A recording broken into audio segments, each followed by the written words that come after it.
নমস্কার বন্ধুরা, আমি দিশা আর এই আমার প্রথম ব্লগ। প্রথমেই যাব আমি আমার ছাদে, যেখানে অনেক ফুল গাছ আছে। অনেক না, মানে অল্প কয়েকটাই আছে আমার লাগানো আগের বছরের কিছু টাইম ফুল গাছ। এই ট্যাঙ্কির পাশেই আমি লাগিয়েছি ছাদে।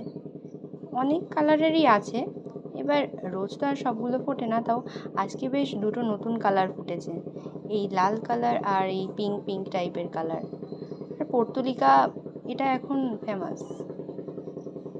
আর তার সঙ্গে আমি ওয়েদারটাও দেখাচ্ছি। আজকের ওয়েদারটাও খুব সুন্দর, একটু বৃষ্টি বৃষ্টি হয়ে গেছে, যার কারণে মেঘটাও খুব সুন্দর। এই গাছ আমার, এই যে নতুন দুটো কালারের ফুল। তো এবার আমি দেখাবো, আমার বান্ধবী আমাকে কালকে একটা গিফট দিয়েছে রথের মেলায়।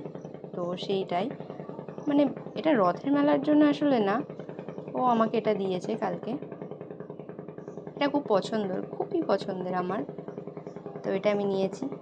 কালকে দাদা আমাকে, রথের মেলায় আমি যেতে পারিনি, তবে ও আমার জন্য একটা আমার সুন্দর ফুল গাছ নিয়ে এসেছে। যদিও এটা মানে আসল না, তবে বেশ সুন্দর, খুব পছন্দের এটা আমার।